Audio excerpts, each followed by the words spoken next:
Right guys, hopefully you can hear me clearly. I managed to lose my new tie mic that I just bought, so I'm using an old microphone that I had lying around.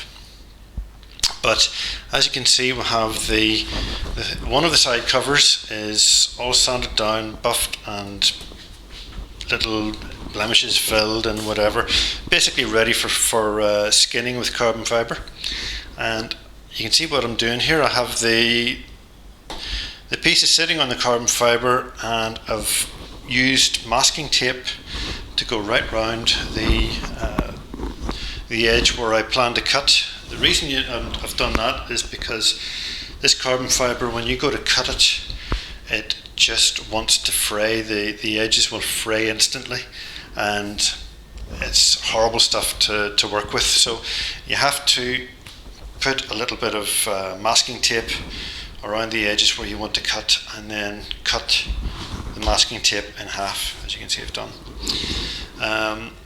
The plan is to coat this with resin, the epoxy resin, wait till it goes tacky, and then stick down the carbon fibre onto the tacky resin and cut it to shape and so on, and basically try to make it as neat as possible. Now, I haven't done this in years. To try and brush up on my memory, I watched a couple of videos on YouTube how to skin with carbon fibre, and I am not using the same resin that they were using, and I suspect that I'll have the same problem I had last time I tried to do this, which is that the carbon fibre doesn't stick that well to the tacky resin. And what tends to happen is anywhere where you have like there's quite an indentation, and around the sharp edges and so on, and right in tight, it would tend to come away from that. So I'll have to figure out a way to hold the carbon fibre tight to the piece while I'm waiting for the resin to go off properly. Once that's done and it's properly gone off and everything is properly stuck to it, I'll then just put about 3 or 4 layers of resin onto this, basically to build up the resin until the carbon fibre is completely soaked in resin and there's a thin layer of resin across the top of the carbon fibre, so you can't actually, when you rub your hand over it, you can't feel the texture of the carbon fibre. After all that's done, then you sand down the resin to make it nice and smooth. Now that's the plan. Like I said, it didn't go perfectly the last time I did this, but it was several years ago and I've more or less forgotten what everything I did back then, so we're going to give it a try anyway, see what happens, and I'll set the camera up and hopefully you can come along on the journey with me and we'll see how this goes. So I'll get set up and get some resin mixed, and I'll start the camera again.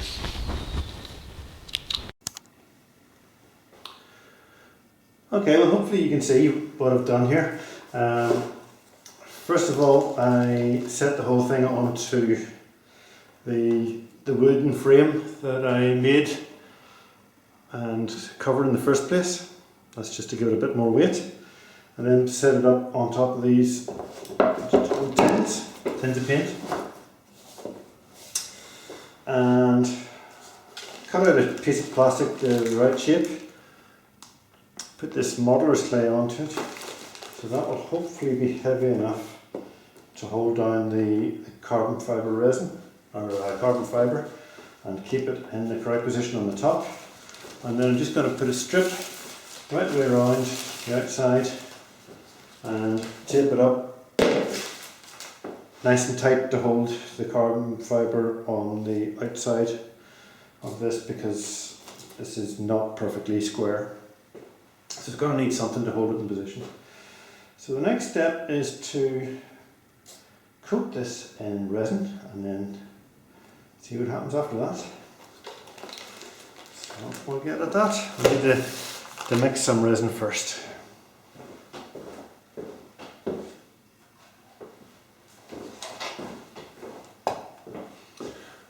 come back when that's mixed.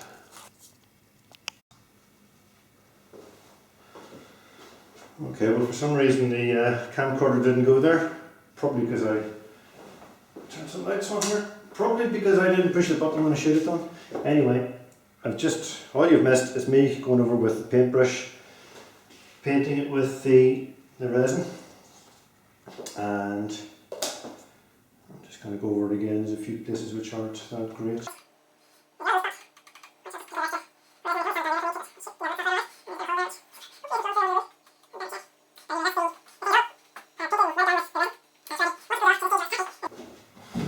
Hi guys, well this has been a lot slower to go tacky than I expected, but I'm just going to go ahead anyway. It's sort of getting to the tacky stage now.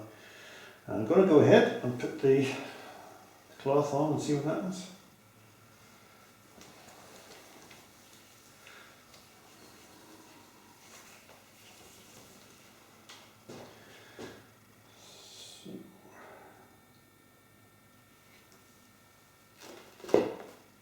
Yeah, sticking, so it should be alright.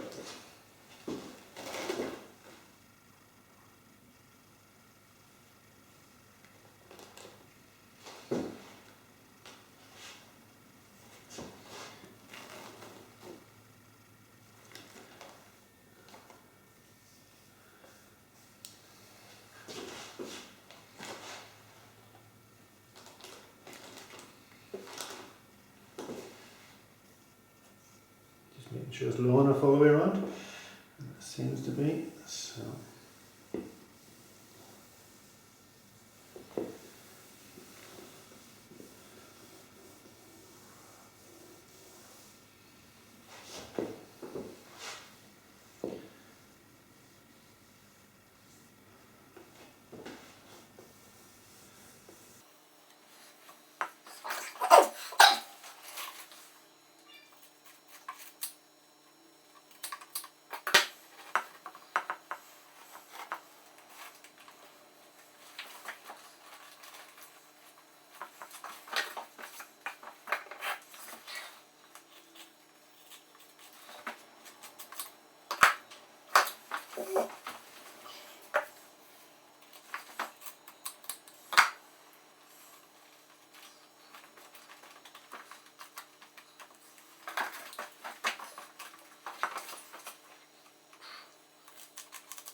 This is not going exactly to plan. I think it's time to try plan B.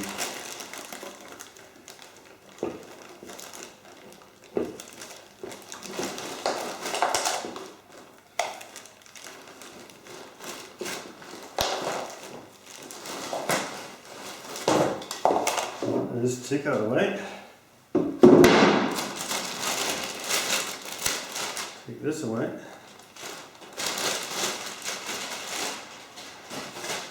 Put that over there like that.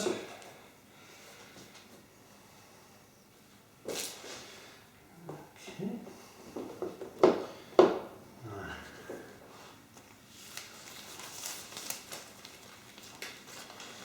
I'm still going to use this. But I'm going to use pegs to hold the whole thing in position.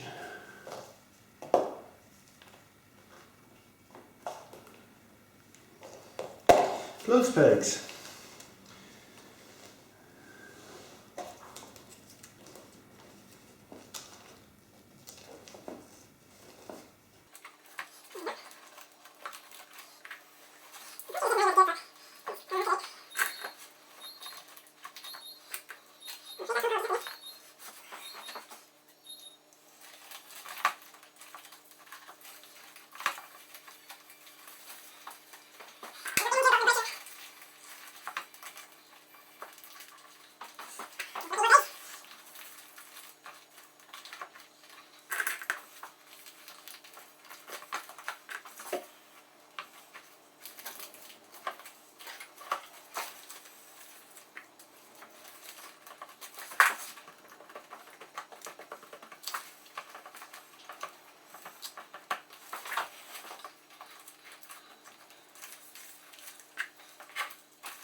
Right guys, well as you can see I have the second one now with the carbon fibre covering it, and it's now just starting to go off. I'll leave that overnight to harden before moving on to covering the carbon fibre with resin. The first one is pretty far on. It is almost finished as far as the painting the resin on it is concerned. I have probably 3 or 4 layers of resin on this now. The last time I rubbed it all down and put another layer on it. So that's going to be, well, that'll harden overnight. But this one I'm not 100% happy with. I'm hoping that the other one is going to come out slightly better. But I think it'll do. It'll have to do the job. As if you look along the length, there's bumps and humps and so on, but it is nice. I think I'm probably just being overly critical, but I guess that's what happens when you're doing these jobs for yourself.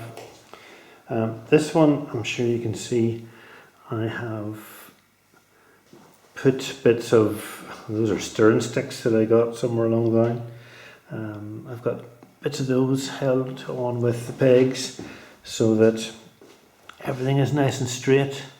I've tightened everything down along the edges, so there's no very little movement here.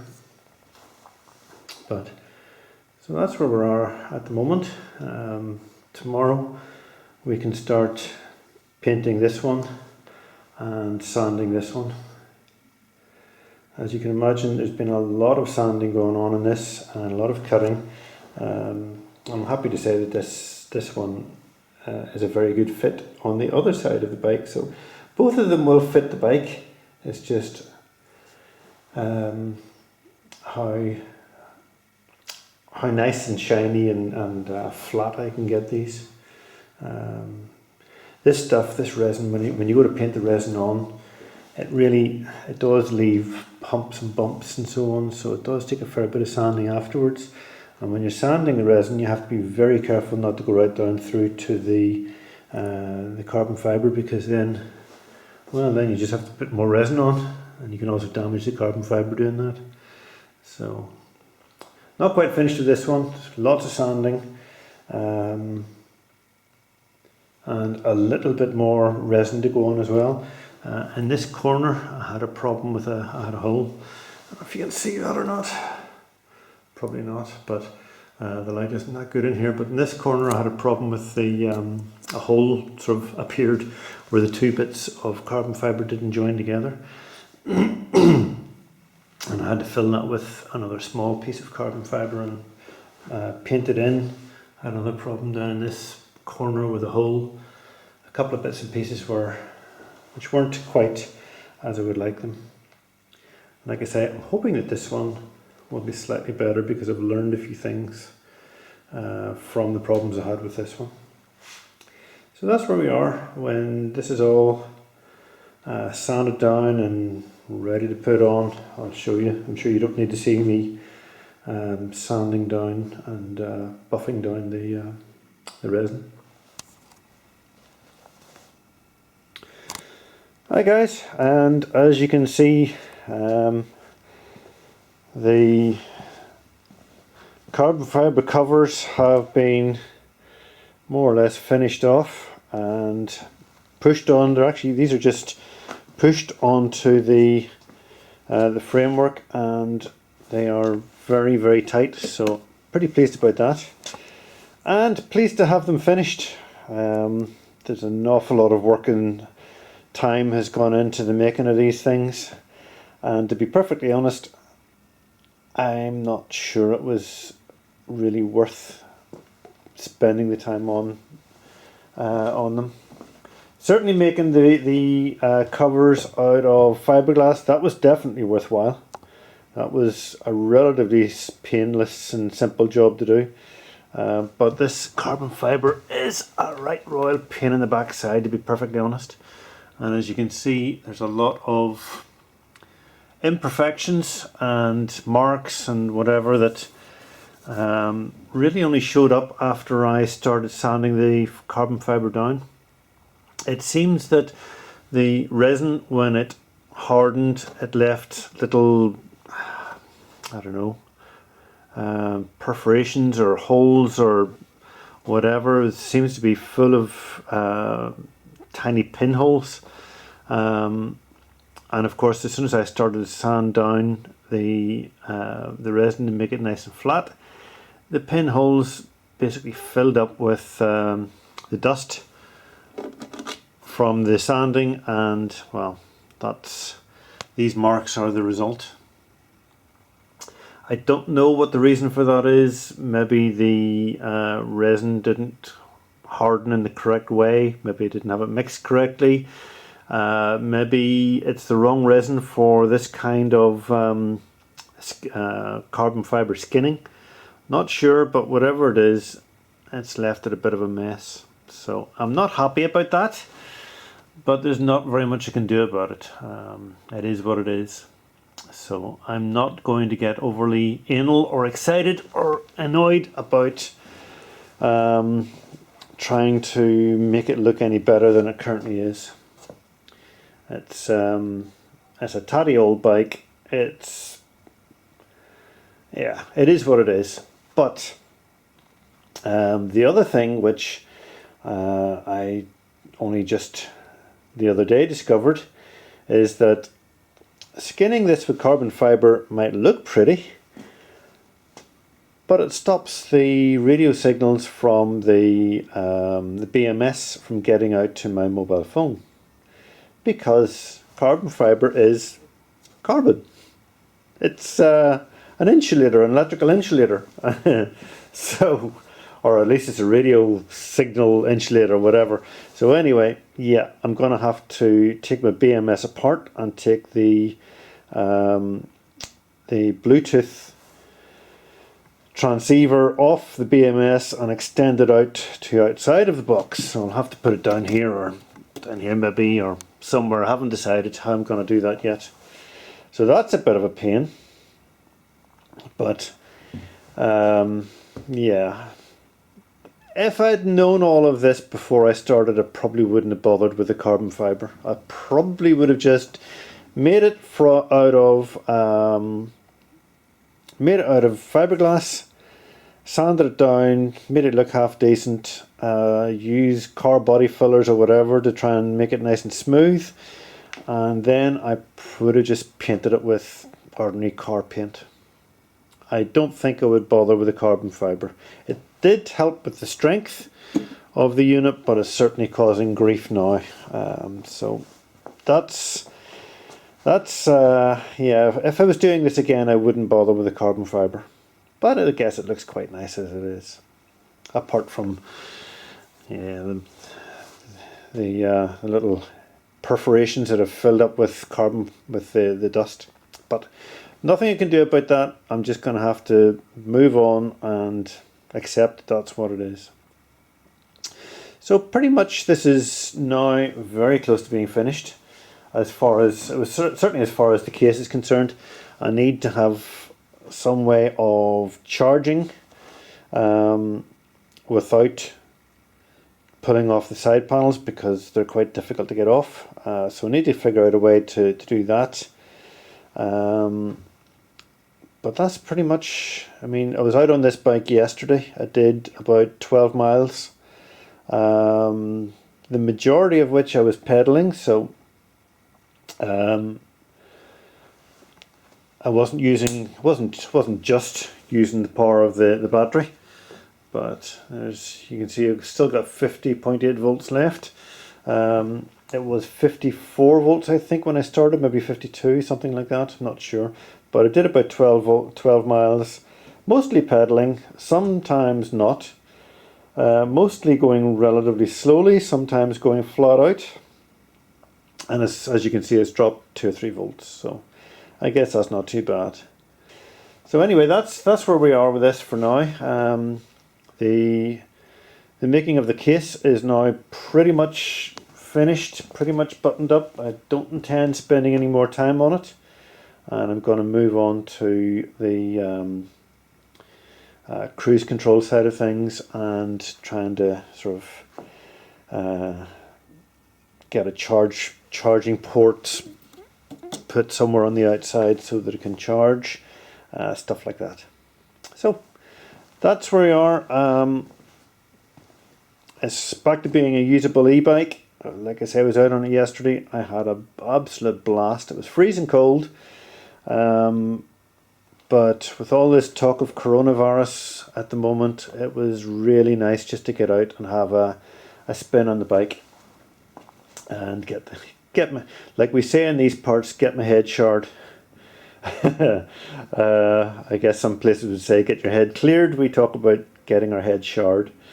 No idea why we do that, but that's where we are. And next time I come back, I will probably be showing a little bit more. We'll be trying to get the cruise control sorted out.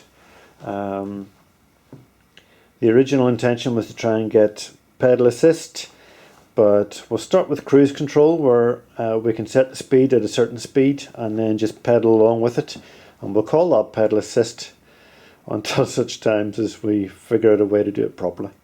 Alright, thanks all for watching, and see you soon. Bye for now.